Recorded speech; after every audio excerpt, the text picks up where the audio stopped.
Analytics में आपका बहुत बहुत स्वागत है दोस्तों। कैसे हैं आप लोग? उम्मीद करते हैं आप लोग बेहतर होंगे, अच्छे होंगे और अपनी तैयारी बहुत ही अच्छे ढंग से कर रहे होंगे।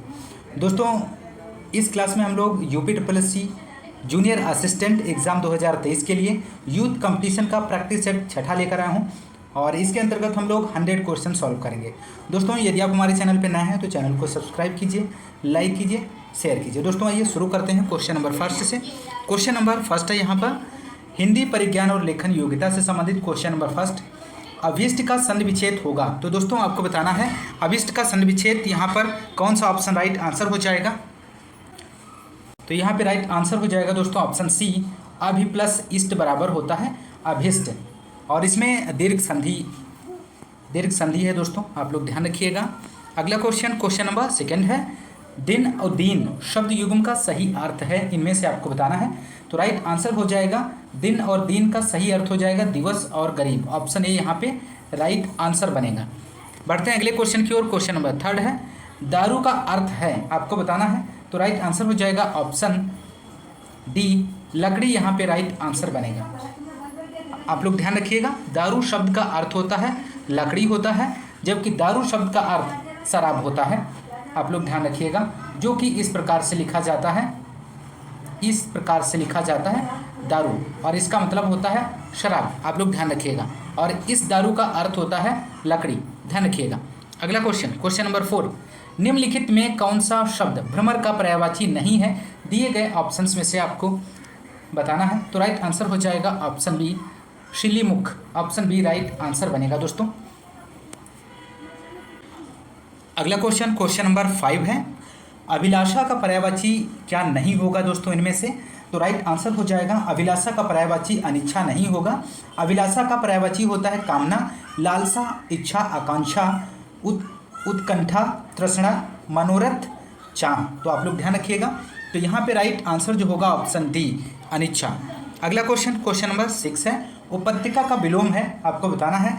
तो राइट आंसर हो जाएगा यहाँ पर इस क्वेश्चन का ऑप्शन सी अधिक्य हो जाएगा, आदित्य का। आप लोग ध्यान रखिएगा, ऑप्शन सी राइट आंसर बनेगा। अगला क्वेश्चन नंबर 7 है खिलौना शब्द में मूल शब्द है। तो राइट आंसर हो जाएगा ऑप्शन बी खेल। खिलौना शब्द का मूल शब्द खेल है, जिसमें अवना प्रत्यय जोड़कर खिलौना बना है। अगला क्वेश्चन नंबर 8 है अध्यक्ष में कौन सा उपसर्ग है, आपको बताना है दोस्तों। तो राइट आंसर हो जाएगा ऑप्शन ए अधि। अध्यक्ष आदि उपसर्ग से निर्मित शब्द है दोस्तों, और ऐसे शब्दांश जो किसी शब्द के पहले या आदि में जोड़कर उनके अर्थ में परिवर्तन ला देते हैं उपसर्ग कहलाते हैं। तो आदि उपसर्ग से बनने वाले अन्य शब्द की यदि हम बात करें तो अध्यक्ष होता है, अधिमूल्य होता है, अधिराज होता है और अधिग्रहण होता है। आप लोग ध्यान रखिएगा। अगला क्वेश्चन नंबर 9 है निम्नलिखित में से कौन सा शब्द तद्भव नहीं है, आपको बताना है दोस्तों। तो राइट आंसर हो जाएगा ऑप्शन बी अधर। अधर यहाँ पे राइट आंसर हो जाएगा। अधर शब्द तद्भव नहीं है बल्कि यह तत्सम शब्द है। तो राइट आंसर यहाँ पे ऑप्शन बी बनेगा। अगला क्वेश्चन नंबर 10 है उसने टेढ़ी चाल चली, वाक्य में कौन सा कारक है, आपको बताना है। तो राइट आंसर हो जाएगा ऑप्शन डी कर्ता कारक। अगला क्वेश्चन नंबर 11 है ऊपर की ओर उछाला हुआ के लिए एक शब्द होगा, इनमें से आपको बताना है दिए गए ऑप्शंस में से। तो राइट आंसर हो जाएगा ऑप्शन बी उच्छिप्त होता है। अगला क्वेश्चन नंबर 12 दिए गए शब्दों में से नित्य एक वचन में प्रयोग होने वाला कौन सा शब्द नहीं है? तो राइट आंसर हो जाएगा ऑप्शन सी हस्ताक्षर। हस्ताक्षर एक वचन में प्रयोग होने वाला शब्द नहीं है, यह सदैव बहुवचन में प्रयोग होता है। आप लोग ध्यान रखिएगा। अगला क्वेश्चन नंबर 13 निम्नलिखित में से कौन सा शब्द पुल्लिंग है? तो राइट आंसर हो जाएगा यहाँ पर ऑप्शन डी संचालक, राइट आंसर हो जाएगा। नेक्स्ट क्वेश्चन नंबर 14 है तुम प्रतिदिन खेलते हो, उपर्युक्त वाक्य में प्रतिदिन कौन सा क्रिया विशेषण है? तो राइट आंसर हो जाएगा दोस्तों इस क्वेश्चन नंबर 14 का ऑप्शन सी कालवाचक क्रिया विशेषण। नेक्स्ट क्वेश्चन नंबर 15 है यह कुत्ता मेरा है, इस वाक्य में प्रयुक्त विशेषण का प्रकार बताइए। तो राइट आंसर यहाँ पे बनेगा ऑप्शन सी सार्वनामिक विशेषण प्रयोग हुआ है दोस्तों। अगला क्वेश्चन नंबर 16 है निम्नलिखित विकल्पों में से किस विकल्प में सभी शब्द व्यक्तिवाचक संज्ञाएं हैं?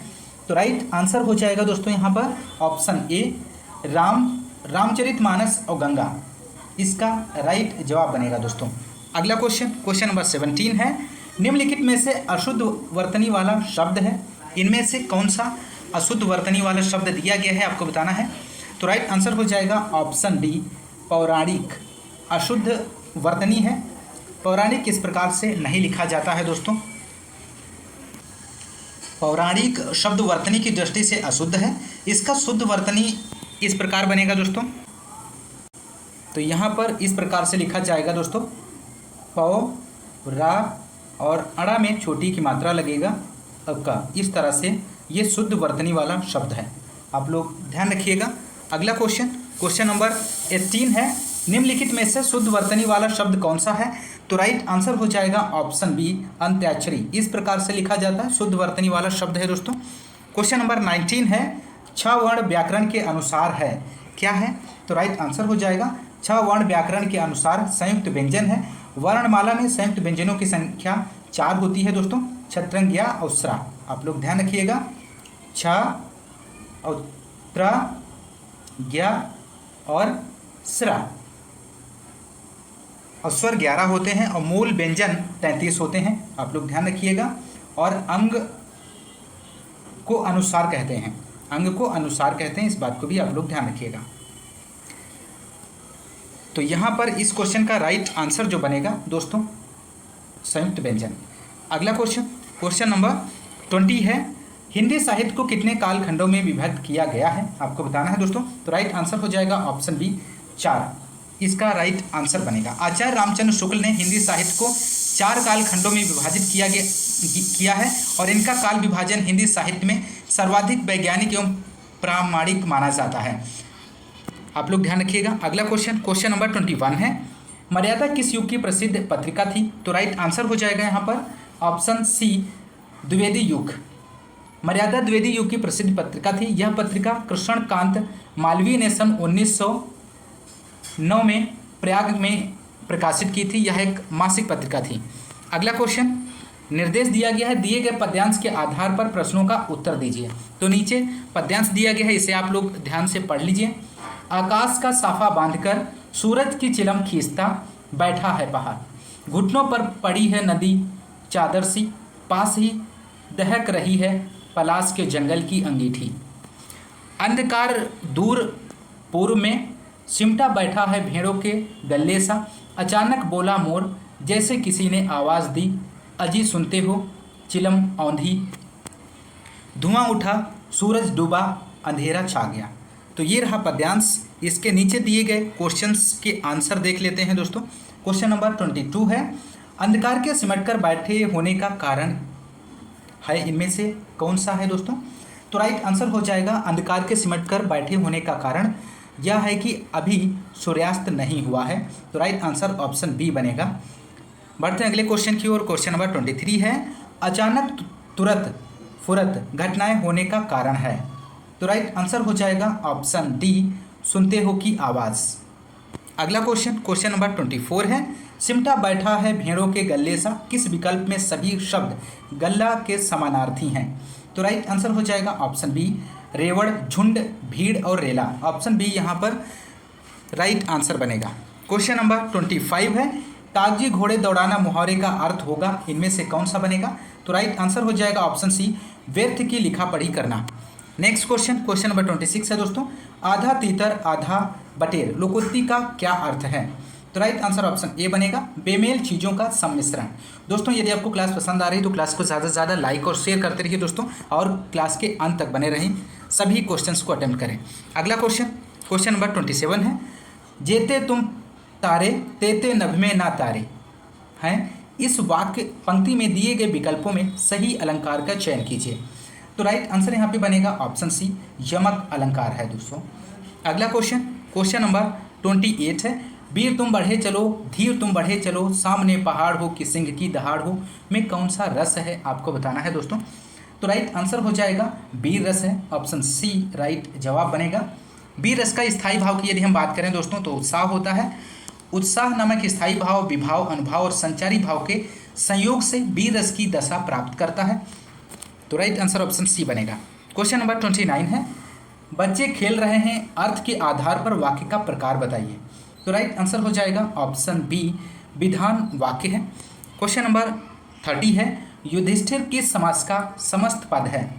तो राइट आंसर हो जाएगा, युधिष्ठिर में अलुक तत्पुरुष समास है और जिस समास में विभक्ति का लोप ना हो तत्पुरुष समास होता है।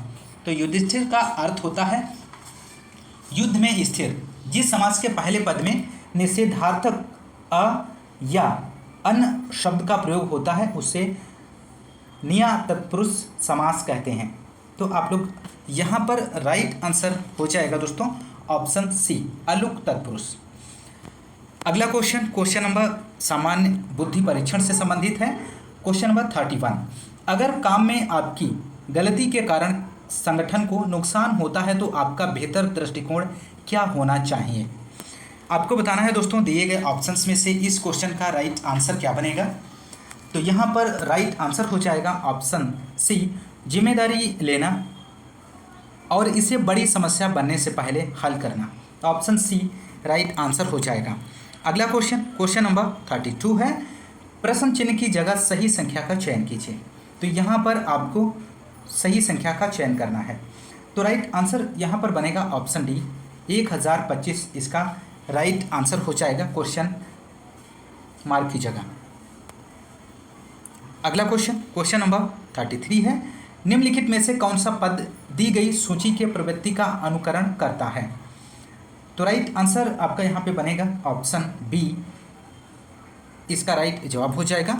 क्वेश्चन नंबर 34 है, एक कथन के बाद दो निष्कर्ष फर्स्ट और सेकंड दिए गए हैं। कथन में दिए गए तथ्यों को सच माने भले ही वे सामान्य रूप से ज्ञात तथ्यों से भिन्न लगते हों और ये ज्ञात करें कि कौन सा से निष्कर्ष दिए गए कथन का तर्कपूर्ण रूप से अनुसरण करते हैं। कथन दिया गया है दोस्तों नीचे, आंकड़े दिखाते हैं कि स्नातकोत्तर लोग स्नातकों की तुलना में 20% अधिक कमाते हैं। नीचे निष्कर्ष दिया गया है फर्स्ट पॉइंट है, यदि सभी स्नातक स्नातकोत्तर बन जाते हैं तो सभी के लिए औसत शुरुआती वेतन 20% बढ़ जाएगा। सेकेंड ऑप्शन है, अगर स्नातकोत्तर की फीस स्नातक फीस के साथ मेल खाती है तो हर कोई व्यक्ति स्नातकोत्तर बन जाएगा। तो यहाँ पर इस क्वेश्चन का राइट आंसर हो जाएगा दोस्तों ऑप्शन डी, कोई भी निष्कर्ष अनुसरण नहीं करता है। अगला क्वेश्चन नंबर अगला है, निर्देश दिया गया है, दिए गए विकल्पों में से संबंधित चित्र को चुनिए। क्वेश्चन नंबर 35 है, प्रश्न आकृतियाँ दी गई हैं आपको और इसमें से आपको उत्तर आकृति का चयन करना है। तो यहाँ पर कौन सी उत्तर आकृति आएगी आपको बताना है। तो राइट आंसर हो जाएगा ऑप्शन बी, इसका राइट आंसर बनेगा। जिस प्रकार प्रथम आकृति के ऊपर वाले भाग को पलटने पर द्वितीय आकृति बनती है उसी प्रकार तृतीय आकृति के ऊपर वाले भाग को पलटने पर उत्तर आकृति बी बनेगी दोस्तों। अगला क्वेश्चन नंबर 36 है, निम्नलिखित जानकारी को ध्यान से पढ़ें और नीचे दिए गए प्रश्न का उत्तर दें। तो यहाँ पर आपको राइट आंसर का चयन करना है दोस्तों। तो राइट आंसर यहाँ पे हो जाएगा इस क्वेश्चन का ऑप्शन सी, ए सी का मामा है, ऑप्शन सी राइट जवाब बनेगा।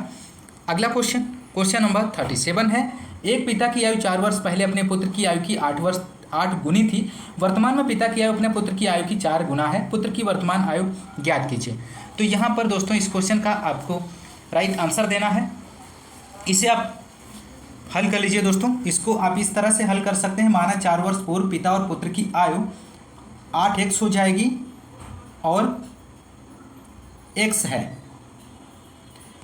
प्रश्नानुसार यदि हम बात करें तो 8x + 4 हो जाएगा इक्वल 4 हो जाएगा, क्योंकि ये यहाँ पर 4 गुना है तो x + 4, इस तरह से ये समीकरण बनेगा। अब इसको आप हल कर लेंगे तो आपको यहाँ पर प्राप्त हो जाएगा 8x + 4 इक्वल 4x + 16 और इसका आप पश्चांतर कर लेंगे तो आपको प्राप्त हो जाएगा दोस्तों यहाँ पर 8x - 4x इक्वल 16 - 4। तो 8x में से 4x जाएगा तो 4x बचेगा, बराबर यहाँ पे हो जाएगा 16 में से 4 जाएगा तो यहाँ पर आएगा 12 और 12 को 4 से डिवाइड करेंगे तो x बराबर हो जाएगा 3 प्राप्त होगा दोस्तों। तो पुत्र की वर्तमान आयु की यदि हम बात करें दोस्तों तो यहाँ पर निकलेगा x+4 बराबर हो जाएगा 3+4 इक्वल 7 वर्ष आएगा। तो दिए गए ऑप्शंस में से इसका जो राइट आंसर बनेगा दोस्तों ऑप्शन बी बनेगा 7 वर्ष। अगले क्वेश्चन की बात करते हैं दोस्तों। क्वेश्चन नंबर 38 है यहाँ पर। निम्नलिखित उत्तर आकृति में से कौन सा घन दिए गए प्रश्न आकृति में खुले घन से बनाया नहीं जा सकता है? आपको यहाँ पर इस क्वेश्चन का राइट आंसर देना है। तो यहाँ पे दोस्तों राइट आंसर हो जाएगा ऑप्शन बी सही जवाब बनेगा। अगला क्वेश्चन नंबर 39 है। इनमें से आपको बताना है इसका राइट आंसर क्या बनेगा। तो राइट आंसर यहाँ पे हो जाएगा दोस्तों इस क्वेश्चन का ऑप्शन बी 30 इसका राइट जवाब बनेगा। अगला क्वेश्चन नंबर 40 है।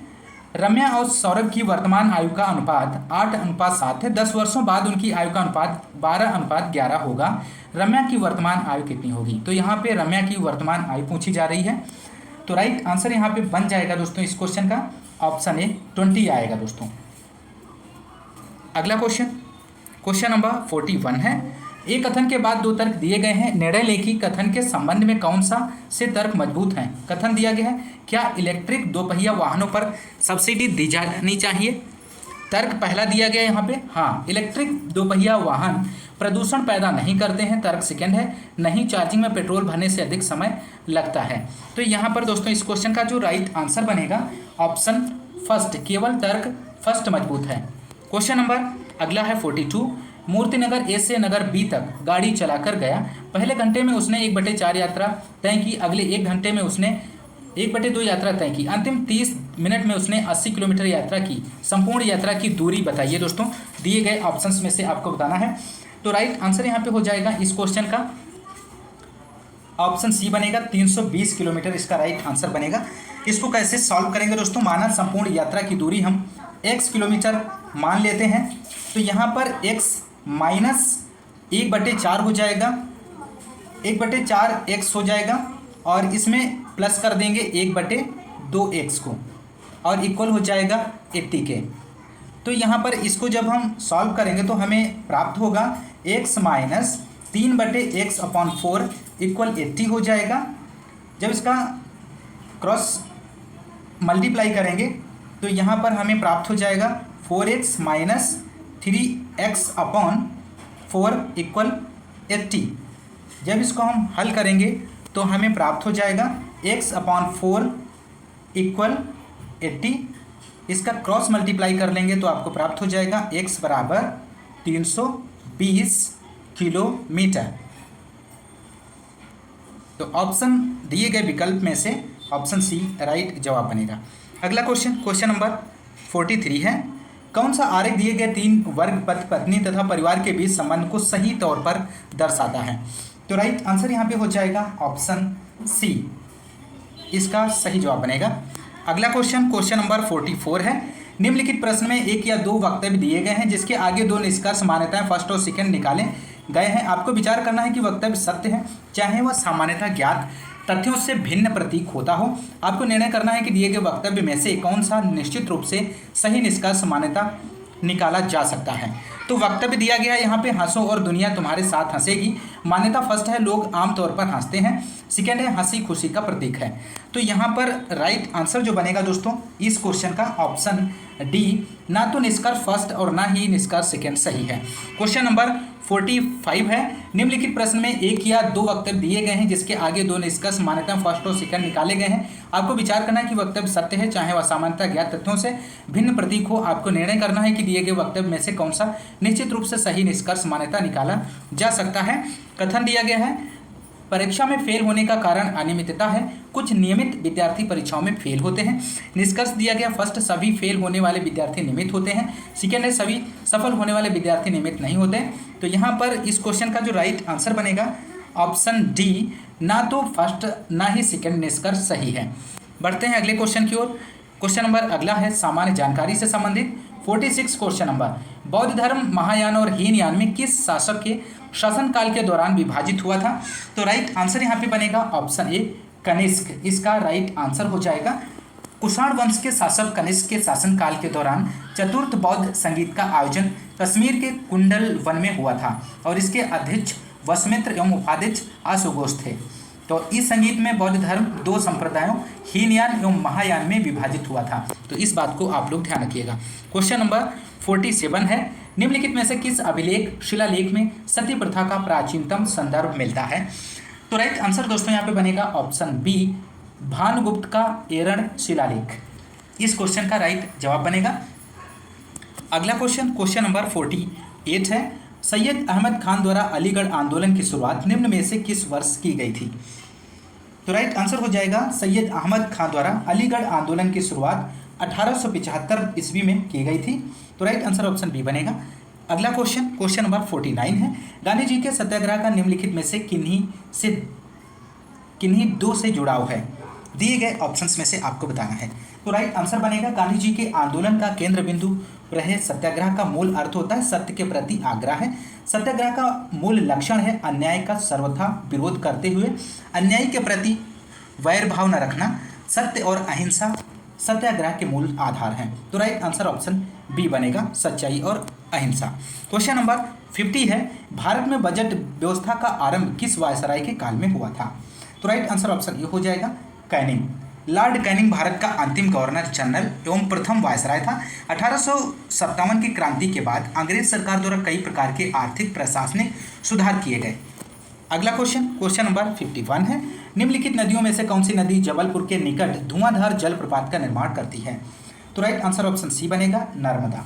नर्मदा नदी जबलपुर में भेड़ा घाट के समीप कपिल धारा धुआंधार प्रपात का निर्माण करती है। इस नदी का उद्गम मैकाल पर्वत की अमरकंटक चोटी से होता है। अगला क्वेश्चन नंबर 52 है, भारतीय संविधान के संसदीय विशेषाधिकार की विशेषता कहाँ से ली गई है? महत्वपूर्ण प्रश्न है दोस्तों आपकी परीक्षा की दृष्टिकोण से। तो राइट आंसर हो जाएगा ऑप्शन सी, ब्रिटेन से। अगला क्वेश्चन नंबर 53 है, भारतीय संविधान में मौलिक अधिकारों की विशेषताएं आंशिक रूप से अधिकार अधिनियम से इसकी प्रेरणा प्राप्त करती हैं, जो यहाँ पे आपको फिल करना है कि संविधान में निहित है। तो राइट आंसर बनेगा ऑप्शन डी, संयुक्त राज्य अमेरिका इसका राइट जवाब बनेगा। अगला क्वेश्चन नंबर 54 है, राज्यपाल अपने कार्यकाल की शपथ किसके द्वारा लेते हैं? तो राइट आंसर यहाँ पर आपको देना है दिए गए ऑप्शंस में से। तो राइट आंसर बनेगा ऑप्शन ए, उच्च न्यायालय के मुख्य न्यायाधीश। अगला क्वेश्चन नंबर 55 है, डोगरी भाषा प्रमुख रूप से निम्नलिखित में से किस राज्य केंद्र शासित प्रदेश में बोली जाती है? तो राइट आंसर ऑप्शन सी हो जाएगा, जम्मू और कश्मीर। क्वेश्चन नंबर 56 है, जीडीपी सूचकांक के क्षेत्रवार वितरण से किस का मापन किया जा सकता है? तो राइट आंसर बनेगा दोस्तों ऑप्शन बी, देश का आर्थिक विकास। क्वेश्चन नंबर 57 है, नगद आरक्षित अनुपात CRR की गणना प्रत्येक बैंक किसके प्रतिशत के रूप में की जाती है? तो राइट आंसर ऑप्शन बी हो जाएगा, शुद्ध मांग और समय देनदारियां। क्वेश्चन नंबर 58 है, भारत में बैंकिंग विनियमन अधिनियम यहाँ पे आपको फिल करना है में पारित किया गया था। तो किस सन में पारित किया गया था? तो भारत में बैंकिंग विनियमन अधिनियम वर्ष 1949 में पारित किया गया था। तो राइट आंसर ऑप्शन डी हो जाएगा। क्वेश्चन नंबर 59 है, मुरगप्पा गोल्ड कप किस खेल से संबंधित है? तो राइट आंसर ऑप्शन बी हो जाएगा, हॉकी से संबंधित है। क्वेश्चन नंबर 60 है, विश्व में एकमात्र देश जिसका राष्ट्रीय ध्वज ना तो वर्गाकार है ना ही आयताकार है। तो राइट आंसर आपको बताना है। तो राइट आंसर हो जाएगा, नेपाल का राष्ट्रीय ध्वज विश्व का एकमात्र ऐसा ध्वज है जो ना तो वर्गाकार है ना ही आयताकार है, बल्कि इसे दो त्रिकोणीय आकार को ऊपर नीचे रखकर बनाया गया है। तो इस ध्वज के ऊपर वाले त्रिकोण में अर्ध चांद और नीचे वाले त्रिकोण में सूर्य अंकित है। ध्वज के बीच का भाग गहरे लाल रंग का है जो नेपाल का राष्ट्रीय रंग है, और किनारे नीले रंग के हैं जो शांति का प्रतीक है। तो राइट आंसर ऑप्शन डी बनेगा। अगला क्वेश्चन नंबर 61 है, भारत की G20 अध्यक्षता के तहत सस्टेनेबल फाइनेंशियल वर्किंग ग्रुप की पहली बैठक 2 फरवरी 2023 को कहां पर हुई थी? तो राइट आंसर हो जाएगा ऑप्शन डी, गुवाहाटी में। अगला क्वेश्चन नंबर 62 है, विश्व आर्द्र भूमि दिवस 2 फरवरी की 2023 की थीम क्या है? तो राइट आंसर ऑप्शन ए हो जाएगा, it's time for wetland restoration. Question number 63 है, UPI लाइट फीचर लॉन्च करने वाला पहला भुगतान बैंक कौन बन गया है? तो राइट आंसर हो जाएगा option A, Paytm payments bank. Question number 64 है, 7 फरवरी 2023 को ड्रोन के लिए भारत का पहला ट्रैफिक मैनेजमेंट सिस्टम किसने लॉन्च किया है? तो राइट आंसर बनेगा ऑप्शन बी, स्काई एयर।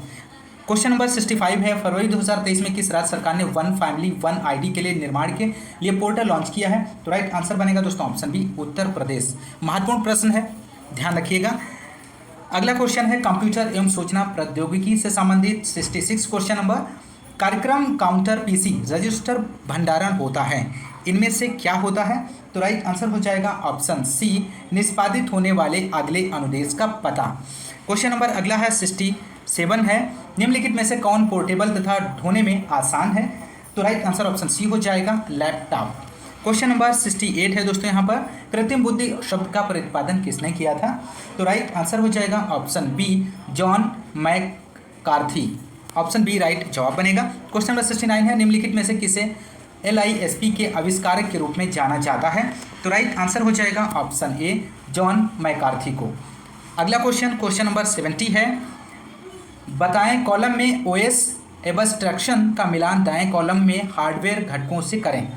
तो यहाँ पर दोस्तों आपको मिलान करना है, तो सही यहाँ पे मिलान जो बनेगा दोस्तों ऑप्शन सी बनेगा, ए का 3, बी का 2, सी का 4, डी का 1। क्वेश्चन नंबर 71 है, निम्नलिखित में से किस प्रकार का सॉफ्टवेयर अभियांत्रिकी उत्पादों एवं तंत्रों पर नियंत्रण, निगरानी एवं आंकड़ा प्रकरण प्रदान करता है? तो राइट आंसर हो जाएगा ऑप्शन बी, फर्मवेयर, इसका राइट जवाब बनेगा। क्वेश्चन नंबर 72 है, सूचना प्रौद्योगिकी में NIU का अर्थ क्या है?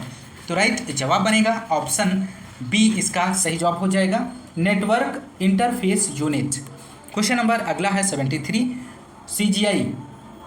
CGI का तात्पर्य है, क्या तात्पर्य है? तो राइट आंसर हो जाएगा option C, common gateway interface. अगला क्वेश्चन नंबर 74 है, इनमें से कौन सा वर्ड में एक डिफ़ॉल्ट टैब स्टॉप है? तो राइट जवाब हो जाएगा ऑप्शन सी, बायां।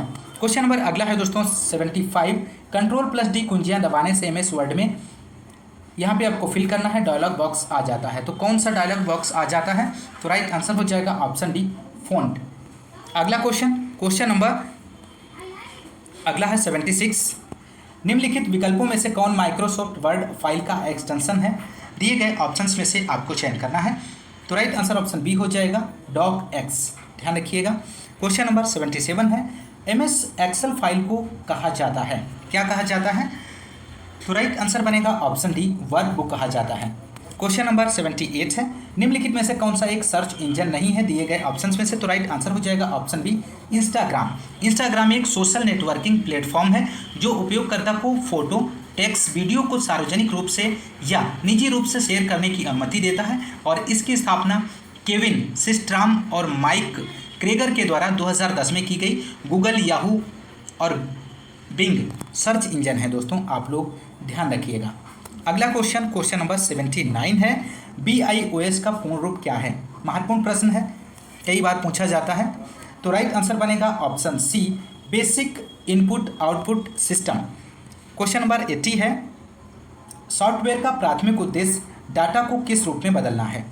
तो राइट आंसर हो जाएगा, सॉफ्टवेयर का प्राथमिक उद्देश्य डाटा को सूचना में बदलना है। तो राइट आंसर ऑप्शन बी बनेगा। अगला क्वेश्चन उत्तर प्रदेश सामान्य जानकारी से संबंधित है दोस्तों, बहुत ही महत्वपूर्ण प्रश्न है। तो क्वेश्चन नंबर 81 की बात करेंगे, उत्तर प्रदेश के किस स्थान पर भारतीय शर्करा तकनीकी संस्थान स्थित है? तो राइट आंसर हो जाएगा, भारतीय शर्करा तकनीकी संस्थान कानपुर में स्थित है। Western UP chamber of commerce and industries Meerut में स्थित है दोस्तों। Indian institute of sugar cane research institute Lucknow में स्थित है। National academy of statistical administration Noida में स्थित है। तो राइट आंसर हो जाएगा ऑप्शन 81 का ऑप्शन सी, कानपुर। अगला क्वेश्चन नंबर 82 है, भारत की 2011 जनगणना के अनुसार उत्तर प्रदेश में लिंगानुपात है, कितना है दोस्तों? तो भारत की जनगणना 2011 के अंतिम आंकड़ों के अनुसार उत्तर प्रदेश में लिंगानुपात 912 है। ऑप्शन ए यहाँ पर राइट आंसर बनेगा। अगला क्वेश्चन नंबर 83 है, उत्तर प्रदेश सरकार द्वारा शुरू किया गया दस्तक अभियान निम्न में से किससे संबंधित है? तो राइट आंसर हो जाएगा ऑप्शन ए, जापानी इंसेफ्लाइटिस का उन्मूलन। अगला क्वेश्चन नंबर 84 है, विश्व बैंक द्वारा वित्त पोषित sodic land reclamation project second है, तो उस जनपद को चिन्हित कीजिए जो परियोजना के लिए चयनित नहीं है। तो राइट आंसर हो जाएगा ऑप्शन सी, सीतापुर। अगला क्वेश्चन नंबर 85 है, उत्तर प्रदेश के किस जिले में देश के प्रथम पुलिस संग्रहालय की स्थापना की गई है? बहुत ही महत्वपूर्ण प्रश्न है। तो राइट आंसर हो जाएगा ऑप्शन सी, गाजियाबाद। अगला क्वेश्चन, क्वेश्चन नंबर 86 है, उत्तर प्रदेश में केंद्रीय विश्वविद्यालयों की संख्या है कितनी है दोस्तों? तो राइट आंसर हो जाएगा ऑप्शन बी, 6 इसका राइट जवाब बनेगा दोस्तों। अगला क्वेश्चन, क्वेश्चन नंबर 87 है, उत्तर प्रदेश के तराई क्षेत्र में निम्नलिखित में से कौन सी अनुसूचित जनजातियां पाई जाती हैं? तो राइट आंसर हो जाएगा ऑप्शन ए, बुक्सा। बुक्सा जनजाति के लोग तराई क्षेत्र में मुख्यतः बिजनौर और आगरा जिले में पाए जाते हैं। क्वेश्चन नंबर अगला है 88 है, निम्नलिखित में से कौन फारसी का प्रथम कवि था जिसने अपनी कविता में भारतीय पर्यावरण को चित्रित किया है? तो राइट आंसर हो जाएगा ऑप्शन ए, अमीर खुसरो। अमीर खुसरो फारसी का प्रथम कवि था जिसने अपनी कविता में भारतीय पर्यावरण को चित्रित किया। ये चिश्ती संप्रदाय के शेख निजामुद्दीन औलिया के शिष्य थे। क्वेश्चन नंबर 89 है, उत्तर प्रदेश का गुरु पूर्णिमा पर्व समर्पित है किस ऋषि को? तो राइट आंसर बनेगा ऑप्शन ए, व्यास को। क्वेश्चन नंबर 90 है, गौतम बुद्ध की मां देवदह राज्य के शासक परिवार से थी जो अब उत्तर प्रदेश के किस जिले में है? तो राइट आंसर हो जाएगा ऑप्शन सी, बस्ती जिले में है। क्वेश्चन नंबर 91 है, जौनपुर के शर्की वंश का अंतिम शासक कौन था? तो राइट आंसर ऑप्शन ए हो जाएगा, हुसैन शाह। क्वेश्चन नंबर 92 है, यूपी से शुरू होने वाला सबसे लंबा राष्ट्रीय राजमार्ग है इनमें से कौन सा है? तो राइट आंसर हो जाएगा दोस्तों, उत्तर प्रदेश से शुरू होने वाला सबसे लंबा राष्ट्रीय राजमार्ग NH7 है। राष्ट्रीय राजमार्ग 7 की कुल लंबाई की यदि हम बात करें तो 2369 किलोमीटर है। यह भारत का सबसे बड़ा राजमार्ग है जो उत्तर प्रदेश के वाराणसी शहर को भारत के दक्षिणी राज्य तमिलनाडु के एक कन्याकुमारी शहर को जोड़ता है। वर्तमान में भारत का सबसे बड़ा राजमार्ग NH27 EU है जो पोरबंदर गुजरात से सिलचर असम तक जाता है। क्वेश्चन नंबर, तो यहाँ पे 92 का राइट आंसर जो बनेगा option A, NH7। Question number 93 है, रामपुरा जो भारत में प्रथम गांव अपना सौर ऊर्जा प्लांट लगाने वाला बना वह कहाँ स्थित है? तो राइट आंसर हो जाएगा ऑप्शन डी, उत्तर प्रदेश में है। क्वेश्चन नंबर अगला है 94 है, सूची फर्स्ट को सूची सेकंड से सुमेलित कीजिए तथा नीचे दिए गए कूट से सही उत्तर चुनिए। तो यहाँ पर आपको इस क्वेश्चन का राइट आंसर देना है। तो राइट आंसर हो जाएगा, टेराकोटा कहाँ पर है दोस्तों? गोरखपुर से इसका संबंध हो जाएगा। लकड़ी के खिलौने, वाराणसी से इसका मिलान हो जाएगा। चीनी मिट्टी के बर्तन का जो मिलान होगा वो चिन्हट से हो जाएगा और कांच का सामान का जो मिलान हो जाएगा वो फिरोजाबाद से हो जाएगा। तो यहाँ पर इसका जो राइट आंसर बनेगा ऑप्शन ए बनेगा। ए का 2, बी का 4, सी का 1, डी का 3। क्वेश्चन नंबर 95 है, उत्तर प्रदेश में रेणुकूट में हिंडाल्को की स्थिति का मुख्य कारण है इसकी निकटता। तो राइट आंसर ऑप्शन डी बनेगा, शक्ति के स्रोत। यहाँ पर राइट आंसर बनेगा। अगला क्वेश्चन, क्वेश्चन नंबर 96 है, निम्नलिखित में से कौन सा एक सही सुमेलित नहीं है? दिए गए ऑप्शंस में से आपको बताना है। तो राइट आंसर हो जाएगा, ट्रोनिका सिटी नोएडा से सुमेलित नहीं है। ऑप्शन बी राइट जवाब बनेगा। ट्रोनिका सिटी की स्थापना गाजियाबाद में की गई थी और ये IT और ITS के लिए ट्रोनिका सिटी की स्थापना गाजियाबाद में की गई थी दोस्तों। बायोटेक्नोलॉजी पार्क, जैव प्रौद्योगिकी पार्क लखनऊ में अवस्थित है। प्लास्टिक सिटी कानपुर देहात में स्थित है। लेदर टेक्नोलॉजी पार्क उन्नाव में है। बाकी सभी सुमेलित हैं जबकि ऑप्शन बी सुमेलित नहीं है। क्वेश्चन नंबर 97 है, उत्तर प्रदेश में यूपी पर्यटन द्वारा बुंदेलखंड सर्किट में निम्न में से कौन से गंतव्य शामिल हैं? तो राइट आंसर ऑप्शन डी हो जाएगा, बिठूर, चित्रकूट, झांसी, कालिंजर, महोबा। क्वेश्चन नंबर 98 है, अर्जुन बाण नहर से उत्तर प्रदेश का लाभान्वित जिला इनमें से कौन सा है? तो राइट आंसर ऑप्शन डी हो जाएगा, हमीरपुर। अगला क्वेश्चन, क्वेश्चन नंबर 99 है, भारत के मेथा तेल उत्पादन में उत्तर प्रदेश का योगदान कितने प्रतिशत है? तो राइट आंसर हो जाएगा 90% है। अगला क्वेश्चन और अंतिम क्वेश्चन है इस प्रैक्टिस सेट का, क्वेश्चन नंबर 100, आंवले का सर्वाधिक उत्पादन करने वाला जिला इनमें से कौन सा है? महत्वपूर्ण प्रश्न है, बार बार पूछा जाता है एग्जाम में। तो यहाँ पर इस क्वेश्चन का राइट आंसर हो जाएगा, आंवले का सर्वाधिक उत्पादन करने वाला जिला प्रतापगढ़ है। प्रतापगढ़ के कुंडा और काला कांकर में आंवला के लिए फल पट्टी विकास योजना चलाई जा रही है। तो राइट आंसर ऑप्शन बी बनेगा दोस्तों। तो दोस्तों ये रहे 100 क्वेश्चंस जो कि आपने इस प्रैक्टिस सेट में आपने सॉल्व किए हैं दोस्तों। इसी तरह आपको पर डे एक प्रैक्टिस सेट आपको मिलता रहेगा दोस्तों। यदि आप इसका PDF प्राप्त करना चाहते हैं सभी प्रैक्टिस सेट का, तो आप इसी वीडियो के डिस्क्रिप्शन में आपको टेलीग्राम का लिंक मिल जाएगा, वहाँ पर जाके आप लोग ज्वाइन कर लीजिए। वहाँ पे आपको सभी वीडियोज़ का आपको PDF अवेलेबल करा दिया जाएगा। दोस्तों आज की इस क्लास में बस इतना ही। मिलते हैं नेक्स्ट क्लास में, तब तक के लिए नमस्कार, जय हिंद, धन्यवाद।